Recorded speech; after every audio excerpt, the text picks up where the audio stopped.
रहीम अस्सलाम वालेकुम नादरीन, आप यूट्यूब चैनल देख रहे हैं। मैं इमरान खान हूँ। मोहम्मद हुसैन नामी एक नौजवान है और उसे गोली मारी गई है रावलपिंडी में और GHQ में मुबैना तौर पे ये दाखिल होने की कोशिश कर रहा था। माल रोड पे ये मौजूद था। इसके पास एक हथियार भी था, एक पिस्टल।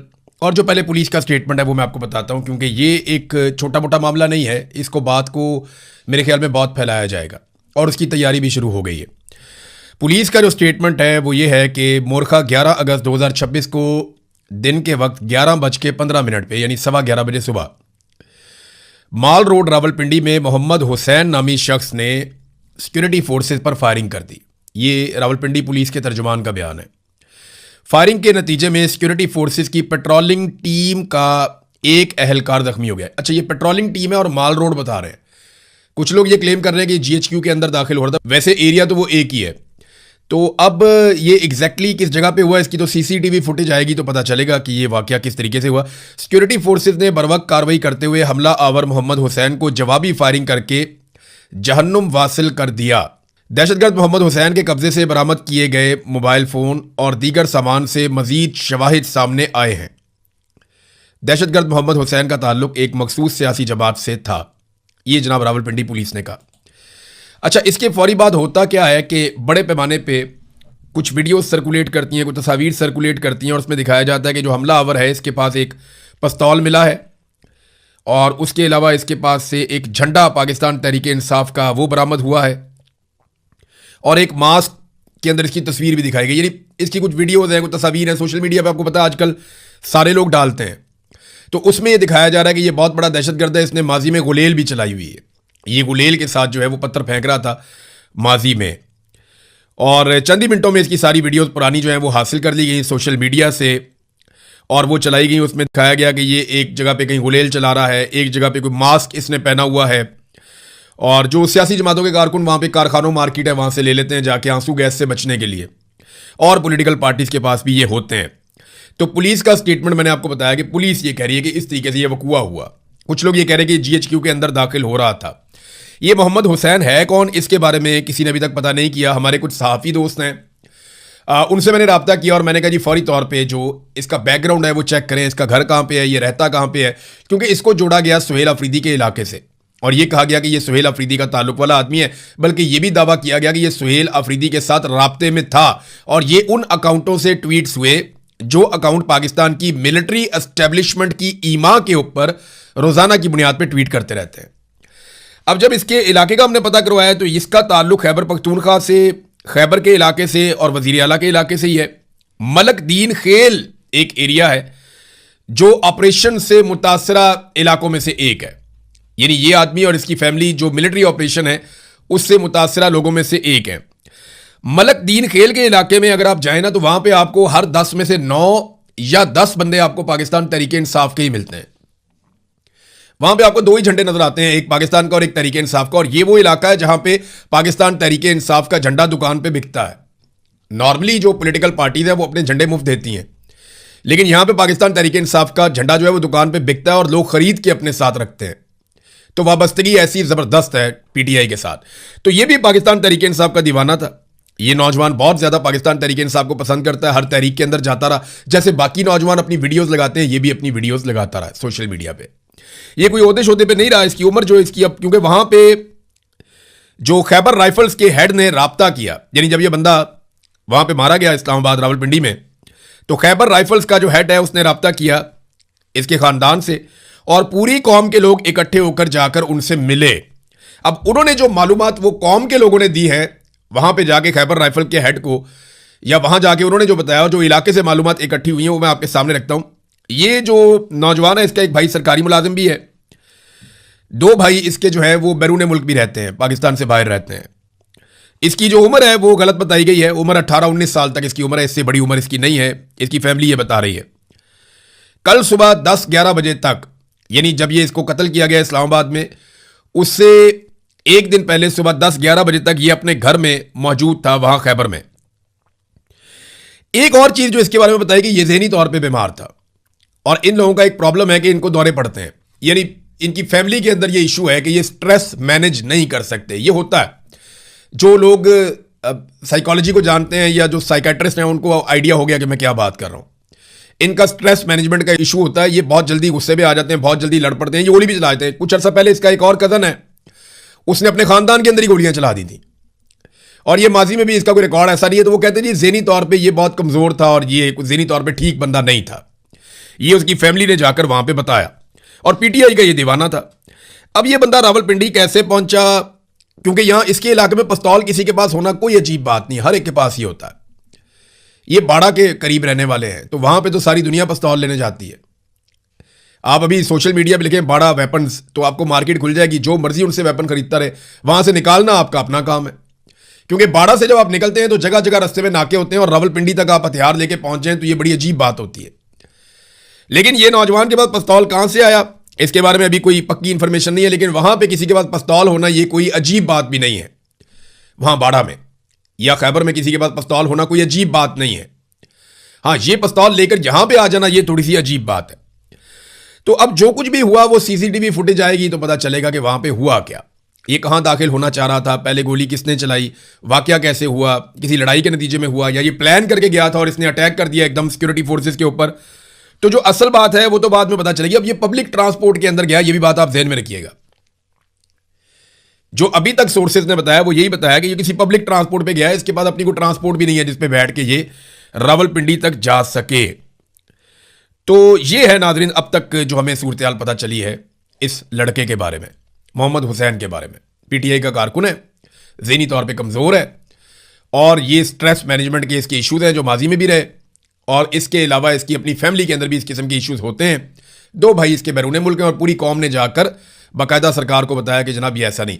अब ये कहा गया कि सुहेल आफरीदी से ये राब्ते में था। जब खबर दी गई तो उससे ऐसा तासुर बना कि जैसे जब ये गोली चलाने गया जीएचक्यू के ऊपर हमला हुआ तो उस वक्त सुहेल आफरीदी इसको फोन पे इंस्ट्रक्शन दे रहे थे कि जनाब अंदर बढ़ जाओ, जाके मार दो सारों को, ये कर दो वो कर दो। ऐसा नहीं है। जो टाउट्स ने बयानियां बनाया उसको इस तरीके से सनसनी खेज बनाने की कोशिश की गई जैसे 9 मई को सनसनी खेज बनाया गया था, और एक पूरे फॉल्स फ्लैग ऑपरेशन को उठा के एक पॉलिटिकल पार्टी के खाते में डाल दिया था। ये उसी तरह की कार्रवाई करने की कोशिश की गई है। सुहेल आफरीदी से इसका जो एक राब्ता रजिस्टर्ड हुआ वो 2024 की जनवरी में हुआ था। कि जनवरी 2024 में अब तक की इतला के मुताबिक जो इंफॉर्मेशन बाहर आई, जनवरी 2024 में इसका सुहेल आफरीदी से राब्ता हुआ था इलेक्शन से पहले, और इलेक्शन से पहले तमाम लोगों से ही राब्ते करते रहते हैं, जो मर्जी जिसको मर्जी टेलीफोन कर लेता है। तो ये कोई अजीब या अचंभे की बात नहीं होती, ये होता रहता है। बहरहाल अब ये एक इंसिडेंट हुआ है, लेकिन इसको ऐसे पोर्ट्रे किया जा रहा है जैसे एक दहशतगर्द जमात है, उन्होंने दहशतगर्द भिजवा दिए और उन्होंने कातलाना और खुदकुश हमला करवा दिया है। ऐसा नहीं है। पीटीआई एक पुरअमन पॉलिटिकल जमात है, जिस तरह बाकी जमातें पॉलिटिकल जमातें हैं और वो पुरअमन एहतजाज पे बिलीव करती हैं, ऐसे ही पीटीआई भी करती है। पूरे पाकिस्तान में पीटीआई की बातचीत है, पूरे पाकिस्तान में ये एक मकबूल तरीन सियासी जमात है। और इमरान खान साहब ने हमेशा कहा कि हम एक गमला भी नहीं तोड़ना चाहते, हम कोई छोटा सा नुकसान भी नहीं करना चाहते, ये सारी अमलाक हमारी अपनी है।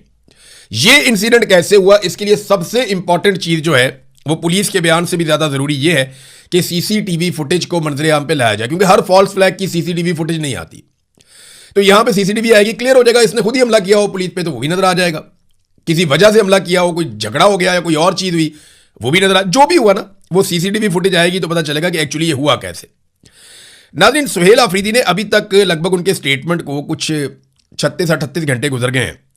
उन्होंने अभी तक ना तो सेक्टर कमांडर का नाम लिया कि वो कौन सा सेक्टर कमांडर था जिसने उन्हें धमकी लगाई, उसकी जरूरत कैसे हुई कि एक मुंतखब वजीर आला को एक सरकारी मुलाजिम जो है, जो तनख्वाहदार मुलाजिम है, वो धमकी लगा रहा है कि तुमने अगर लॉन्ग मार्च का ऐलान किया तो हम तुम्हें नाअहल कर देंगे। उस सेक्टर कमांडर का नाम लेने की जरूरत अभी तक सुहेल आफरीदी साहब ने नहीं की, उनको लेना चाहिए। और ना ही उन्होंने कार्रवाई शुरू की है। तो फिर अगर वो ये इतना सा काम नहीं कर सकते, यानी तहरीक चलानी है आसिम मुनीर के खिलाफ, नाम सेक्टर कमांडर का नहीं ले सकते, ये बहुत जरूरी है। अगर तो इन्होंने इस सिस्टम को टैकल करना है तो इमरान खान साहब एक बात कहते थे कि जो तुम्हें धमकी दे वापस धमकी दो उसको, जो तुम्हें डराए उसको एक्सपोज करो। इमरान खान साहब ये बार बार कहते थे। तो सुहेल आफरीदी साहब को कम से कम यहां पे स्टैंड लेना चाहिए और उनको एक इजलास बुलाना चाहिए सूबाई असेंबली का, वहां पे करारदाद भी आनी चाहिए, सेक्टर कमांडर को एक्सपोज करना चाहिए ताकि आइंदा वो ऐसा ना कर सके। अब अगर वो उन्होंने इसलिए नाम ले लिया है कि मैं पहले ही नाम ले लेता हूं, थोड़ा सा बता देता हूं, नाम नहीं लेता लेकिन थोड़ी सी बात निकाल देता हूं ताकि कल को मुझे हटाने से पहले वो 10 दफा सोचे कि मैंने तो ये बात खोल दी थी, तो ये अगर इस तरह उन्होंने इस्तेमाल किया तो एक अलग बात है। देखिए, सुहेल आफरीदी को सियासी शहीद बनने की बजाय जो है तहरीक के लिए स्ट्रीट मूवमेंट चलानी चाहिए, जिसका इमरान खान साहब ने लगभग 1 साल पहले कहा था कि ये चलाई जाए। अब जब सुहेल आफरीदी ने यह नाम लिया था ना, अब मुझे वहां पे सहाफियों ने 1-2 चीजें बताई। उन्होंने कहा अब सुहेल अफरीदी ने यह नाम लिया ना कि सेक्टर कमांडर ने मुझे धमकी लगाई है, तो बाद में पीटीआई के लोग पीछे आए सहाफ़ियों के, और उन्होंने बाद में कहा, सफाइयाँ देते रहे कि जनाब ये तो मुंह से निकल गई बात, स्लिप ऑफ टंग हो गई, हम ये बात करना नहीं चाहते थे, हमारे मुंह से ये बात निकल गई। भाई निकल गई है तो अब उसके ऊपर पैरा दें और आप बताएं कि किसने किया, क्यों किया, कैसे किया, किस वक्त किया, और उस पर कानूनी कार्रवाई कौन सी होनी चाहिए। एक और चीज़ मैं सुहेल अफरीदी साहब से गुजारिश करना चाहता हूँ और वो इस बात पर तवज्जो दें। मुझे एक नहीं, दो नहीं, तीन नहीं, ज़्यादा लोगों ने और बार बार ये बातें बताई हैं, अलग अलग सोर्सेज ने ये बातें बताई हैं कि अब्दुल हादी उर्फ पतंग और एक हैं जनाब नवीद साहब जो इनके भाई हैं सुहेल अफरीदी के, और एक इदरीस साहब है जो गालिबन इनके चचा हैं। मेरी सिर्फ इतनी गुजारिश है कि अभी तहरीक का टाइम है, आप इन पर नज़र रखें, और ना सिर्फ इनके ऊपर नज़र रखें बल्कि आप इन्हें कंट्रोल करें। ये लोग लगातार जो कर रहे हैं वो कोई भी पॉलिटिकल आदमी कभी भी बर्दाश्त नहीं कर सकेगा, उसका बोझ नहीं उठा सकेगा। ये लोग सुहेल अफरीदी के रिश्तेदार हैं, अब्दुल हादी उर्फ पतंग हैं, इदरीस नामी है उनके चचा है गालिबन, फिर एक उनके भाई भी हैं। तो इन चीज़ों का ख्याल रखना पड़ेगा उन्हें, उनका करियर अभी शुरू हुआ है। उस्मान बुज़दार के रिश्तेदार पागल हो गए थे, अंधाधुंध वो पैसा बनाने के चक्कर में वो अजीब तरीके से लग गए थे, लेकिन उस वक्त इमरान खान साहब बाहर थे, हमने इसको रिपोर्ट किया, उन्होंने एक्शन भी लिया था। लेकिन सुहेल अफरीदी साहब को ये चीज़ें खुद ही करनी पड़ेंगी, इस पर वो तवज्जो दें, वरना उनके लिए ना मुस्तकबिल में बड़े मसाइल हो जाएंगे। इमरान खान साहब की बहनें गई थी मिलने के लिए अपने भाई को, आज फिर मुलाकात नहीं करवाई गई, अभी तक तो मुलाकात नहीं हुई, तो रात हो गई अब तो एक मरतबा फिर मुलाकात नहीं हुई इमरान खान साहब की उनकी बहनों से। सारी कोशिशें करके उन्होंने देख ली, ये कैद तन्हाई ख़त्म नहीं हो रही, ना ही अदालत कोई सहूलत दे रही है। पाकिस्तान तहरीक इंसाफ ने सुप्रीम कोर्ट के बाहर एहतजाज किया, सारे इकट्ठे हुए, फिर एहतजाज को कॉल ऑफ किया गया जब अदालत ने एक तारीख दे दी कि ठीक है जी हम ये केस लगा देते हैं इमरान खान साहब की मुलाकात के हवाले से, कैद तन्हाई के हवाले से। तो मामला यहां तक पहुंच गए हैं कि सारी कोशिशें करके देख लेते हैं, लेकिन क्योंकि एक शख्स ने फैसला किया हुआ कि मैंने मुलाकात नहीं होने देनी, तो कोई कानून, कोई अदालत, कोई इदारा, कोई पार्लिमान, कोई वजीर आजम, कोई कैबिनेट मेंबर, कोई अवामी एहतजाज दबाव, कोई चीज़ जो है, कोई लॉ बुक वो उसको वायलेट नहीं कर सकती जो फर्द वाहिद का हुक्म है। इसको डिक्टेटरशिप नहीं कहेंगे तो आप क्या कहेंगे। नाज़रीन, 13 और 14 अगस्त की दरमियानी रात पाकिस्तान तहरीक इंसाफ ने अनाउंस किया कि पाकिस्तानी निकलेंगे और इमरान खान के साथ इज़हार यकजहती करेंगे। अब ये क्योंकि जश्न की रात होती है, वैसे ही पाकिस्तानी निकलते हैं, तो पाकिस्तान तहरीक इंसाफ के झंडे जितने ज़्यादा नजर आएंगे उतना ज़्यादा पता चलेगा कि पाकिस्तान तहरीक इंसाफ किस शिद्दत के साथ शहरों में निकली है और किस तरीके से वो एहतजाज भी कर रही है और इमरान खान साहब के हक में एहतजाज भी कर रही है और साथ में अपनी जश्न आज़ादी को भी सेलिब्रेट कर रही है। तो ये 13 और 14 अगस्त की दरमियानी रात को निकलने के लिए पाकिस्तान तहरीक इंसाफ ने अनाउंसमेंट की है। एक और चीज़ नाज़रीन मैं आपके साथ शेयर करता हूँ, ये इधर सलमान अकरम राजा साहब बड़े सीनियर आदमी हैं, बड़े ज़बरदस्त वकील हैं, बड़ी शानदार इनकी वकालत है, बड़ा लंबा इनका करियर है, और लड़ाई इनकी हो रही है मिशाल यूसुफजई से। मैं हैरान हो जाता हूँ कि ये किस लेवल पे क्या लड़ाइयाँ चल रही हैं। इनकी एस्टेब्लिशमेंट ने अजीबोगरीब किस्म के पाकिस्तान में खेल खेले हैं, अजीबोगरीब ही सूरत हाल पाकिस्तान में रहती है। ये मिशाल यूसुफजई का या सलमान अकरम राजा साहब का बनता है उनके साथ लड़ना, या ये लड़ाई बनती नहीं है। वो पार्टी के सेक्रेटरी जनरल हैं, वो फैसला करें। माजी में भी उन्हें कहा गया फैसला करो, वो फैसला नहीं कर पाए। मेरे ख्याल में सलमान अकरम राजा साहब को शायद सियासत की इस बात की समझ ही नहीं आई कि जितना ज़्यादा आप गुंजाइश निकालते जाते हैं उतना ज़्यादा आपके लिए प्रॉब्लम होती जाती है। तो अब सूरत हाल ये है कि दोनों आगे आमने सामने खड़े हुए और पाकिस्तान का मीडिया इनको दिखा रहा है। आप दोनों की औकात का, दोनों की हैसियत का फ़र्क चेक करें, दोनों की उम्र का और तजर्बे का फ़र्क चेक करें। एक तरफ कहाँ पे पाकिस्तान का शानदार वकील, जिसका पाकिस्तान में आप टॉप 10 वकला के अंदर आप नाम ले सकते हैं, जिसका नाम जो है वो वकला में भी शानदार है और उसकी अपनी एक करैक्टर भी है, और दूसरी तरफ एक ऐसी खातून जिन्हें हम कल तक जानते भी नहीं थे और उनकी कोई स्ट्रगल भी नहीं है और उनके पीछे कुछ डेप्थ भी नहीं है। लेकिन आप गौर कर लें कि चल क्या रहा है। तो ये सलमान अकरम राजा साहब को ये चीज़ें बहुत जल्दी सीख लेनी चाहिए थी। लाहौर टाउनशिप में नाज़रीन एक वाक़या हुआ, 2 ख़वातीन को पकड़ के लाया गया चोरी के इल्ज़ाम में। दोनों ख़वातीन की वीडियो भी है, वो ठीक थी, फिर पता नहीं उनके साथ क्या हुआ, थाने में दोनों मर गई। और फिर पुलिस ने क्या किया कि भारी नफरी के साथ उनको उनके आबाई इलाके में पहुंचा के दफना दिया ज़बरदस्ती। और पुलिस ने कहा कि बिल्कुल किसी की आवाज़ बाहर ना निकले। पुलिस ने जिस तरीके से इस केस को हैंडल किया वो तरीका ही बहुत अजीबोगरीब था। इससे पहले 2 गैर मुल्की ख़वातीन के साथ इसाक डार के ख़ानदान ने रेप करवाया लाहौर के अंदर। इसाक डार की फैमिली ने 2 गैर मुल्की ख़वातीन के साथ यहाँ पे लाहौर के अंदर रेप करवाया था उनके नवासे ने, और वो बड़ा खौफनाक एक केस था और बड़ी ज़्यादती हुई उस केस के अंदर। तो एक तो ये केस आपको याद होगा, अभी ये 2 खवातीन है, ये थाने में जाती हैं, पता नहीं इनके साथ थाने में ऐसा क्या हुआ कि वो दोनों मर गई, और दोनों के बारे में कहा गया दोनों हार्ट अटैक से मर गई, और दोनों नौजवान खवातीन थी, दोनों चोरी का इल्जाम था, दोनों एक साथ हार्ट अटैक से कैसे मर गई? वहां क्या हुआ ऐसा थाने में? किसने कुछ किया या कौन था वहां पे? क्या कोई बासर आदमी था? क्या देख लिया था उन खवातीन ने, या क्या उनके साथ किया गया था कि फिर वो जिंदा नहीं रह पाई दोनों? अब पोस्टमार्टम करवाने के लिए ऑर्डर दिया गया, अब देखते हैं, उनको जबरदस्ती दफनाया गया है, दोबारा उनको निकाला जाएगा, पोस्टमार्टम किया जाएगा, चेक किया जाएगा इन खवातीन के साथ हुआ क्या। देखिए, खवातीन को टिकटॉकर ने कहा था कि ये मेरी रेड लाइन है, लेकिन आप गौर करें कि रेड लाइन नहीं है।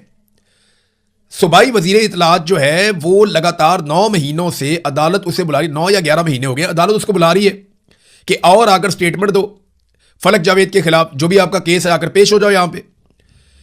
वो लगातार 8-9 महीनों से, या 11 महीने थे या 9 महीने थे, वो लगातार ये कह रही है कि मैं नहीं आ सकती, मेरी जान को खतरा है। आप अंदाजा करें कि एक सूबाई वजीर है, सूबाई दारुल हुकूमत में एक अदालत में पेश होना है और वहां उसकी जान को खतरा है। यही सूबाई वजीर सड़कों पे जो है वो गालम गलोच करती फिरती थी, कभी पुलिस को धक्के, कभी इधर लड़ाइयां, कभी उधर लड़ाइयां, तब तो जान को खतरा नहीं था। आज इक्तदार में है, आज खवातीन इनकी रेड लाइन है और जान को खतरा है, एक अदालत में पेश नहीं हो सकती। आप अंदाजा करें आम खवातीन की क्या हालत होगी इस सूबे के अंदर, जब एक जो है प्रोविंशियल मिनिस्टर, जिसके बाद बहुत सिक्योरिटी होती है, जिसके बाद इक्तदार है, वो अपने आप जाली सही लेकिन है तो नहीं, इक्तदार तो है ना, जाली इक्तदार के बावजूद वो अदालत में पेश नहीं हो सकती कि मेरी जान को वहां पे खतरा है।